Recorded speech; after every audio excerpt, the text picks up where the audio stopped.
Israel has always boasted of being the only democracy in the Middle East, but many are questioning what democracy there is in a controversial law proposal which would see Arabs pledging allegiance to a Jewish state. Is it a quest for identity or the isolation of a people? Israel, its Arabs, and an attempt to somehow integrate the two. This is Inside Story.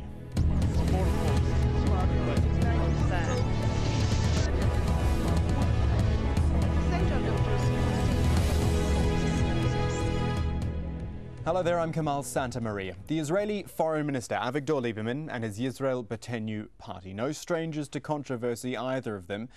But their latest push is raising eyebrows both in and outside of Israel, a push which would see Arabs who live in Israel and want to obtain citizenship pledging allegiance to a Jewish state. Lieberman's in fact put forward two bills for debate in the Knesset this weekend. They're being labelled by some human rights groups as fascist. And on top of an oath of allegiance, one of the bills says citizenship could be revoked if the individual doesn't serve in Israeli armed forces or do a term of national service. Now, while some view this as controversial, it is the very stance which contributed to the rise of Avigdor Lieberman. He, in fact, campaigned on it. This is an election ad in which he declared without loyalty there is no citizenship. So let's look at the oath itself. What Arab Israelis, in fact what all Israelis, would be expected to say under this proposal. Quote, "I commit to being loyal to the State of Israel as a Jewish, democratic and Zionist state, to its symbols and values, and to serve the country as needed through military service or an alternative service as decided by law." So basically, we're saying a country wants loyalty from its inhabitants. Nothing odd about that, you might think. So why such a controversy? Well, it will affect, if it comes into law, about 20% of Israel's population, the Arab Israelis who still live in the country, 1.2 million of them. They'd have to deal with ignoring the takeover of their land, the displacement of their people, and also most of these people are Muslims or Christians, so you can imagine pledging allegiance to a Jewish state would probably be a little bit difficult for them. So it's controversial, it's emotive, it's all the things we need for a lively discussion here on Inside Story, so let's bring in our guests. In Jerusalem is Paul Eidelberg. He is an author and president of the Foundation for Constitutional Democracy. In Nazareth is Mohammed Darwashe. He is the co-executive director of the Abraham Fund Initiatives. And rounding out our panel in London is Claire Short, an independent British MP for Birmingham. Folks, thanks for joining us here on Inside Story. Do appreciate it. Mohammed Darwashe in Nazareth, if I come to you first. If we look, and maybe I'm asking a lot here, but if we look at Israel just as a country, not an occupying power, not a country that was founded on other land, then what is wrong with a country asking of its people who live in that country for some loyalty? Well, there's no problem of the country asking for loyalty, and I think that the Arab minority in Israel has proven loyalty over the past 61 years, despite the fact that the state has been at war with our people and with our nation. Loyalty is not by pledging allegiance. I don't know of any nation around the world that asks people to for a pledge of allegiance if they are born and they are indigenous citizens of the country. This is definitely, it's presented as a stumbling block in order to isolate the Arab community, specifically outside the mainstream Israeli society, to make it easier for the system to continue to discriminate against Arab citizens in Israel. It is a way to try to say to the Arab citizens, this is not your country. There's a problem with the state saying to its citizens, I am not your country. The state of Israel says today it is the state of the Jewish people and not the state of its citizens. I have no problem with the state of Israel saying that it is the state of the Jewish people, but that is an immature state. That is an immature democracy. Democracy, first of all, is a social, political club and not a religious, ethnic club. A state is supposed to service the citizens first, and if it has added values to service another nation, let's say the Jewish people, or if a future Palestinian state will service the Palestinian citizens and the rest of the Palestinian diaspora, that is fine. But first of all, the state has to be the state of its citizens, and it can then add other proposals or other serving other needs or other national interests. The fact that the Arab citizens are outside the mainstream Israeli society and now are supposed to present and have an entry exam on entry test. I don't know of any other indigenous citizen around the world that has to take that kind of test. Some to fair make points citizenship there. conditional Some fair for points there. Let's indigenous people is definitely not an accepted thing. Let's put them to Paul Eidelberg, who's in Jerusalem. What do you make of the oath itself and its wording and what it asks for of the people? Well, I think we have to bear in mind the concept of citizenship itself. Itself involves loyalty because to be a citizen provides the person involved with certain basic rights as well as certain responsibilities. And the responsibilities of citizenship, as I learned as I was growing up in America, means to support the basic institutions, the basic values of that particular country. Now, that's one point. The second thing to bear in mind is that it wasn't Mr. Avigdor Lieberman that was the first one to initiate or propose a loyalty oath. It was proposed by former MK Michael Kleiner. And we also have to consider the circumstances involved. The United States had a loyalty oath, has a loyalty oath. The United States enacted legislation, the Smith Act in 1951, which prosecuted individuals who demonstrated against the war effort in Europe. Now, that in the Second World War, as I'm sure people know, various Japanese were put in internment camp because it was felt that they were a possible danger to the security of the United States. So what we're talking about here is not just a question of the meaning of citizenship and the loyalty that is implied in that very concept, but we have to consider the circumstances that are involved. I think in the case of Mr. Kleiner was probably, I should say, Mr. Avigdor Lieberman. Yes. In his particular case, it was, you must remember that at the time of the Operation Cast Lead in Gaza, there were Arab citizens of Israel that were demonstrating against the government, and not only demonstrating against the government, but demonstrating in favor of Hamas. Now, Hamas is not just a simple terrorist organization. The constitution of Hamas calls for the annihilation of Israel, and that is a genocidal state of affairs, no different than what is involved by the threat of the Iranian President Mahmoud Ahmadinejad to wipe Israel off the map. Now, a country, a government that is responsible for the security of its citizens, whether they are Jewish or non-Jewish, has to take into consideration what threats there are to that country, because you have here a question of balancing the questions of freedom of speech on the one hand and national security on the other. Well, sorry to interrupt you. I want to jump in because I want to read something to all of you, actually, and this comes from the Israeli Declaration of Independence, quoting here that it would ensure complete equality of social and political rights to all its inhabitants, irrespective of religion, race, or sex. Just quickly, Paul Eidelberg, doesn't this proposed bill fly in the face of that? It's true that the Constitution, the Declaration, calls for equality of all inhabitants of the state, regardless of their religion. However, that very same document calls for the establishment of a Jewish state. It doesn't say just a state. There isn't even in that document, there is not a single word there about democracy. I'm not saying that there isn't a democratic document, but that is not the essence of the document. The State of Israel was established quite apart from considerations of Zionism. It was established as a Jewish state by the UN resolution. And if you go back to the Balfour Declaration and the San Remo Conference of 1920, which incorporated the Balfour Declaration, and if you go back to 1925 and the Anglo-American Accord, which incorporated the Balfour Declaration, it is quite clear that what's involved here is a Jewish state and not simply a state of its citizens. The idea of a state of its citizens is simply a euphemism for the dissolution or dismantling of the Jewish state. I'd like to bring in Claire Short now in London for some more perspective. A, your view on this, and also if you can give us an international perspective. Tell us perhaps what is expected of naturalised British citizens as far as allegiance and loyalty goes. Yes, indeed. I mean, remember, when the UN partitioned Palestine, the majority of people living within what was to become Israel were not Jewish.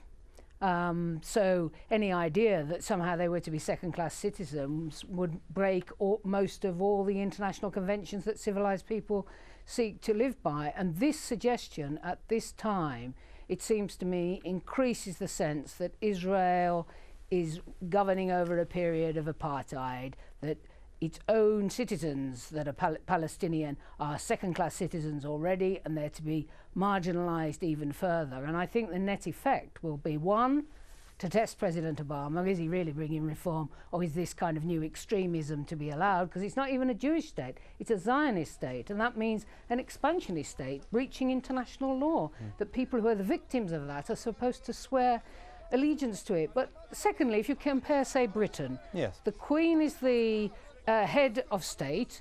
She's the head of the Church of England, but there are Catholics, Jews, Sikhs, Muslims, and all of us, for example, in our courts can swear on the holy books of our different religions, or people of no religion can. No one has to acknowledge Britain as a Church of England state, although that was the case back in the days of the Reformation and people of other religions were persecuted. Modern states have equality of citizenship for all their people of whatever religion.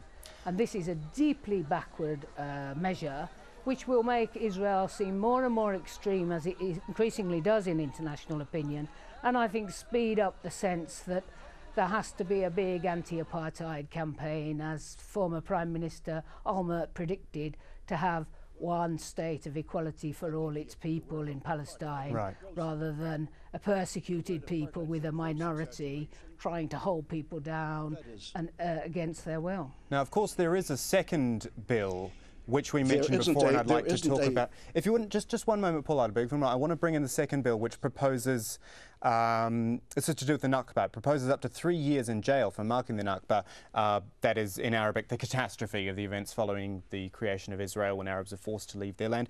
Predictably, met with outrage. This is the reaction from an Arab-Israeli politician, Jamal Zahalki. He's the leader of the Balad party. He called it a crazy bill by a crazy government. He said the Jews drove our people away, and now they want to deny us even our cry of pain. This is record-breaking Israeli chutzpah. Mohammed Darawseh in Nazareth. We have to look at this two ways, because I think it is understandable for a state that doesn't want to see people protesting the creation of that state and protesting inside that state. It is understandable from that point of view, is it not? Well, it's understandable, and I think it's legitimate to expect some sort of empathy and sympathy of citizens with their own state. I think it is legitimate to expect that, and maybe if the bill was limited for people requesting some sort of self-restraint in the Arab community on the Day of Independence itself, maybe then I will try to understand this kind of bill. But when it comes and says that it prevents any kind of expression of pain, expression of a different narrative, a different perspective, a different view of history, a different story that we've witnessed. I mean, for God's sake, we're a nation that was destroyed and a nation that was demolished pretty much in 1948, and now we're not even allowed to say it. Now we're not even allowed to express it. Can we stick to some facts? Showing is that the majority. Can we stick to some empirical facts? Please allow me to speak. This is an expression of majority when you speak of Israel as an expansionist state, and the majority abusing its status as a majority state in Gentlemen, you're unfortunately talking over the top of each other. other. If I can jump in, you are both there talking. There are certain statements that have been made here that are factually incorrect. Israel is not an expansionist state. It's retreated from Gaza. Excuse me. Let's look. I think I was talking, so please allow me. Excuse me, if the audience is going to make some judgment. This is an abuse of my right to speak right now, as there is an abuse of the Arab citizens' right to speak. So please allow me to finish my words. Just a little bit of decency. I think you've made some statements here that need to be corrected. Okay, Paul Adderberg, you can correct them in a moment. I'm going to ask Mohammed to finish now. You're welcome to correct me anytime, except Israel has withdrawn from Gaza. It has withdrawn from sections of Judea and Samaria, so you cannot possibly call Zionism expansionist at this point. Secondly, I would like to know of a single Arab or Islamic state that has the rights and privileges and opportunities that Arabs and Muslims have in the State of Israel. What Arab state, what Islamic state provides the kind of education, the kinds of economic and professional opportunities that the State of Israel gives to all citizens of Israel, regardless of whether they're Jewish or non-Jewish? I heard you. To So call this finished, an I would like to apartheid answer. state Chair, is could you absolutely apportion the time incorrect, fairly, and it please? simply I will. violates I'm going to jump in, folks. even that If you wouldn't mind, obvious common because sense. you're all talking over the top of each other and we can't hear a thing any of you are saying. Paul Eidelberg, you've said your piece there. I'd like to let Mohammed Darose finish, and then we'll bring back Claire Short. Well, thank you, Kamal. I would appreciate, Paul, with all due respect, to give some sort of decency for the other speakers to say what they want, and whenever you want, you can step in when Kamal gives you the permission to speak and say your opinion. What I would like to say is that the State of Israel has the moral duty to protect its own Arab citizens and to protect the minority that lives within it. The rule of majority, and I understand and I respect the rule of majority. I understand and respect democracy and the basis of democracy were majority rules. But also in democracy, the majority have the responsibility to protect the rights of the minority as being different. We are different. Arab citizens are different than Jewish citizens in the State of Israel. We're not going to become Jewish overnight. I don't think Jews will not want us to become Jewish overnight. I think that the problem of some people with the ideologies such as the one that is held probably by Paul is that they would like us to be either institutionally second-class citizens or either disappear or immigrate to some of the Arab countries. This is no hidden secret. I'm not accusing you of racism, Paul, or the state of racism. I'm not calling it apartheid, but I'm calling it twisted concept of democracy. To come and expect a minority to be submissive minority that has no backbone, that does not respect itself, that wants to just pay loyalty to the state and loyalty to the majority, that's inhumane and that's not democratic. Okay, the state has to be a normal state. The State of Israel, if it wants to continue to be democratic, it has to make sure that it guarantees the basic rules of engagement between majority and minority. Right, let's bring in Claire Short now. I'm sorry, at complete negligence. I'd like there is to inequality apportion some time and there's here. no integration of the Arab If you citizens. wouldn't mind, Mohammed, I'd like to bring in Claire Short here. Go ahead. Thank you. I mean, modern states, by the way, it isn't just majority rule, it's also the rule of law and fundamental equality to every citizen within the state, regardless of their religion or ideological outlook. So, for example, during the British Empire, there were lots of people within Britain who were totally opposed to British rule in the empire and supported those who revolted against what was official government policy and the official claims of the state. Or during all our troubles in Ireland, we had 8 million people of Irish descent living in Britain, and often going on marches saying British troops should come out of Northern Ireland, Britain shouldn't rule Northern Ireland. I mean, any state has contest about its history and what it has done, and a mature state should allow people to argue over history.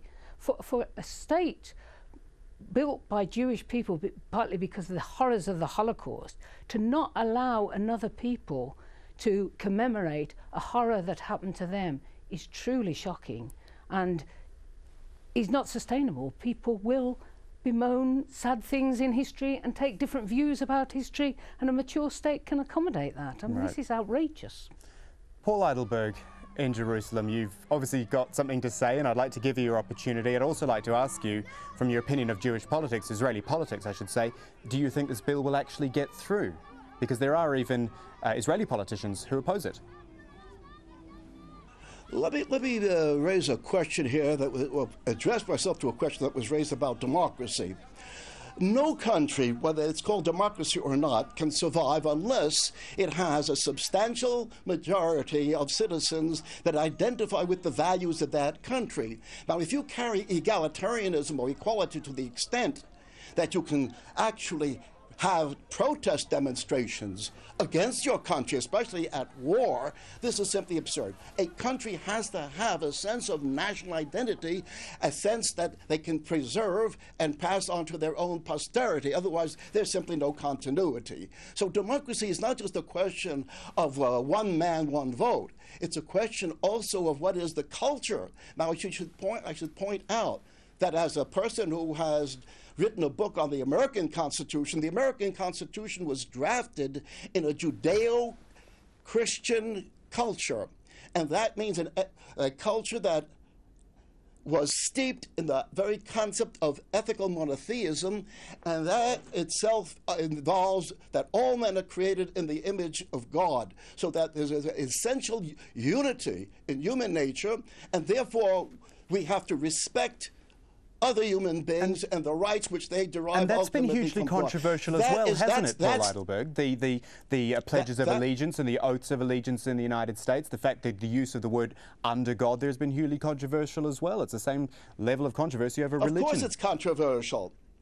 It's certainly controversial, but the fact of the matter is what you have now, you have a fire and brimstone atheism that is spreading through the United States, as you have in Europe. And this has obviously influenced the opinion of many people. But the point to bear in mind here is that the dignity of, where does the dignity of human beings come from? Where do we get this dignity? We keep on talking about human dignity, individual dignity. Where did we get this dignity from? We get this dignity from what Western civilization has borrowed from the Bible of Israel, namely the very concept of ethical monotheism. The only source of human dignity is that we are created by God in the image of God, and that means that we have reason and free will, which distinguishes us from other creatures. Without that sense of origin, of source, of where we get our basic faculties that distinguish the human from the subhuman, the idea of dignity, human dignity, is sheer nonsense. I think we're starting to drift off topic here a little bit, Paul Heidelberg, so I'd like to jump in again because we are starting to run short of time here. Mohammed Daroussi in Nazareth, I put the question to Paul Heidelberg, I'll put it to you now. Again, do you think this is actually going to get through or not? There is opposition to the bills from, obviously, Arab-Israeli politicians, but Likud politicians as well, I've noticed as well. Well, I think that Israelis are smarter than allowing this bill to pass, because this will be the best dream for many anti-Israelis, that this bill will be the image of the State of Israel. This will end up causing more damage to the image of the State of Israel, and not only to the de facto life in the State of Israel. I think that Israel benefits from its democratic nature. I think Israel ends up benefiting from having the opportunity to interact and prove how minorities should be treated.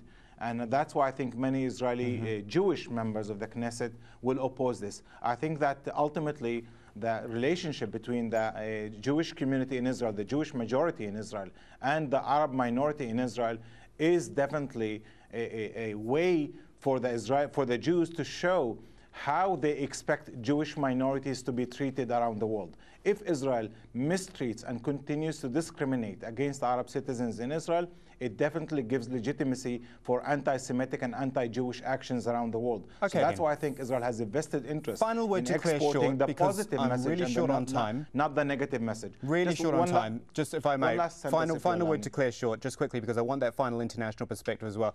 International reaction to this. Do you think it will happen, or should the international community stay out of Israeli politics, internal politics? I think that Israel's reputation is declining in the world after the attack on Gaza. Many people feel very, very critical.